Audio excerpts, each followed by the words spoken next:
Hello, I'm your host, Neil Corey. Hey guys, I'm Kiana Louise. Welcome back to another episode of CCNY Talk.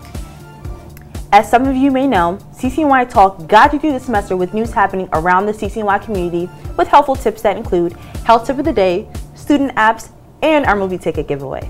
In honor of Black History Month, this episode also includes a feature on the life of Nelson Mandela, along with a sit-down interview with one of CCNY's most talented artists, Sade Benton. But first, let's kick off our second episode with more of this semester's tips. I'm going to share with you one of CCNY's best kept secrets that even seniors don't know. There are actually 4 computer labs in the NAC lobby alone that allow for printing, some without a page limit. Each one of those labs cater to specific needs while following certain procedures. There are also additional computer labs in almost every building on campus that correspond to a specific major and department. So next time you have to print something out last minute, remember, there's probably a computer lab in your department that caters to your printing needs. Let's see how many of those secret labs you can find. Visit our Twitter page at CCNY S.A.M.E and make sure you share those labs with us. We'll have more tips for you coming up later on in the show. You know, this is really valuable information. I really hope people are making a note of this. I completely agree. I wish I knew this information when I was a freshman. Thanks, Kiana. Let's go to Dolly Toussaint with the fitness edition of our health tip of the day. For our fitness edition of Health Tip of the Day, I'll be teaching you how to do a Bulgarian split squat. There are many benefits to this exercise. It produces noticeable muscle and strength gains, and it also increases flexibility of the hip flexors while improving overall lower body mobility. Now, when performing this exercise, or any exercise for that matter, form is always key. First, stand facing away from the bench. Next, extend leg back and place top of the foot on bench. Then squat down by flexing the knee and hip of your front leg until the knee of your rear leg is almost in contact with the floor. Keep torso upright during squat. Flexible hip flexors are important. Forward knee should point same direction as foot throughout movement. Keep in mind that the wider the stance, the more you feel it in your glutes. Once you perfect the form, slowly build up to adding more weights for more tension and muscle growth. To learn more about the Bulgarian split squat, visit our Instagram page at CCNY S.A.M.E. Back to you, ladies. Our next segment highlights one of the most prolific figures in history. His services to this world will far surpass his lifetime. With that said, in honor of Black History Month, this feature spotlights the story of Nelson Mandela and the recent film based on his life. Rolihlahla Mandela was born in South Africa on July 18, 1918. More specifically, Mandela was born into the Madiba clan in Mvezo Transkei. He actually got the name Nelson when he was in primary school in Kunu. It was a custom for the school to give each student a Christian name, and thus his teacher named him Nelson. Mandela's interest in fighting freedom sparked at an early age. He always heard stories of the brutalities that ancestors endured during one of the darkest times in our history. After hearing countless stories of the heroes born in slavery, Mandela fantasized about the days he'd make his own contributions to the freedom of his people from their continual struggles. Rolihlahla Mandela began his collegiate studies at the University College of Fort Hare. Unfortunately, he was expelled from the school after having participated in a student protest. This event was the beginning of a world of troubles for the young activist. After several run-ins with the law, though justifiable, and his imprisonment of 27 years, Mandela became South Africa's first black president from May 1994 to June 1999. In 1993, Mandela was awarded the Nobel Peace Prize for his efforts in dismantling South Africa's apartheid system. On his birthday in 2009, Mandela Day was declared to encourage global peace while celebrating his legacy. Mandela died at his home in Johannesburg on December 5, 2013 at the age of 95. To commemorate his life and achievements, Mandela Long Walk to Freedom came to the big screen. The movie depicts Mandela's life story and the battles he's had to fight for his freedom and that of his peoples. The movie was directed by Justin Chadwick. Did you get a chance to see that movie, Nee? Yes, I did, and I was particularly moved about how they were able to capture his life within that 27 years in prison. It really just makes you appreciate his contribution to the world and how he helped make this world a better place. Honestly, I don't think anyone can deny that Mandela is an inspiration to all. So, yes, we appreciate him. We'll come back with more CCNY Talk after the break.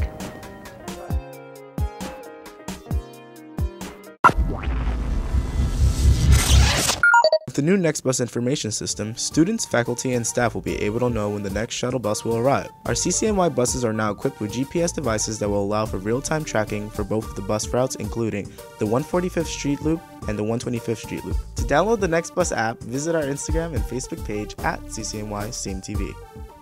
Welcome back to CCNY Talk. To further celebrate Black History Month, let's go to Need to get the exclusive insight on the Afrocentric inspirations behind Charnay's work. Thank you so much for coming on the show. It's my pleasure. So please, get into detail about these beautiful artworks that I'm just sitting here admiring. You can start with this one right here. Okay, this piece was created in my Intro to Painting class taught by Professor Leo Fuentes. We were given a list of different artists, and a lot of them were European artists and stuff like that, and so I was really inspired to research artists that were of color, you know, because I know that there's a lot more out there.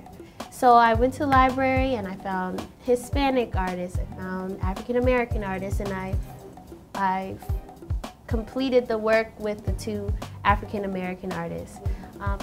This mask that you see here was from the woman, the female artist that I found. And then the rest of the image with this woman here was actually by the man, okay? But I combined the 2 because I felt like they meshed well together and that they both portrayed a similar feeling. You don't see a specific person, you see a blank face, you don't see eyes in either one. So it's kind of up to the viewer to put what they feel from it. And what is the name of this painting? A Red 4th of July. Okay.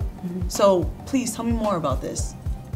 So I think this was 2009. My family and I were outside watching the fireworks like we do every year. This was in DC, close to the airport, by the monument, as you can see in the painting. We're underneath the tree. You can see the leaves coming through the photograph, which is now painting. You see it here on the top left. So we were underneath this tree and my dad caught a perfect shot of the fireworks over the water. And so I went home a week or 2, maybe a month later, and painted it. I like that. So where can we see more of your artwork? On my Facebook Live page, or if you search Charnay's art on Facebook, you should go straight to my page. Okay, thank you so much again, Charnay. Thank you. Please share with us your experience with Charnay. How did that go? Well, Charnay is such a sweet girl, and just based off of her personality, I can tell that it really reflects in her paintings. And as an artist, I feel like that's really inspiring. It makes me want to go home, pick up my paintbrushes and start painting. Your response alone is inspiring. It makes me want to paint as well. And I think all of our viewers should check out Charnay Benton. Let's get back to our semester's tips. CUNY issued a strict no smoking rule on all its college campuses. We're here to inform you of those rules and procedures to keep you out of trouble. The tobacco-free policy went into full effect in September 2012. The policy states that all tobacco products are prohibited on all CUNY campus grounds, indoor and outdoor. This includes the entrance and exits to buildings, parking lots, and playing fields. To enforce this rule, CUNY also prohibits the marketing and promotion of tobacco products. The products include, but are not limited to, traditional cigarettes and e-cigarettes, pipes, cigars, hookah, and water pipe smoking. Do you think this rule is fair to our CUNY students, Nee? I think the rule is very fair because it contributes to a cleaner environment and not everyone smokes, so I think it works both parties. Honestly, I agree. I appreciate that as well, and I appreciate that CUNY's finally catching up to New York, trying to keep New York a smoke-free zone. For more helpful tips from CCNY Talk, or if you would like to share your own tips, visit the S.A.M.E TV Instagram page at CCNY S.A.M.E TV. And that's our show, everyone. Tune in next time for the next episode of CCNY Talk. Thanks for watching, guys.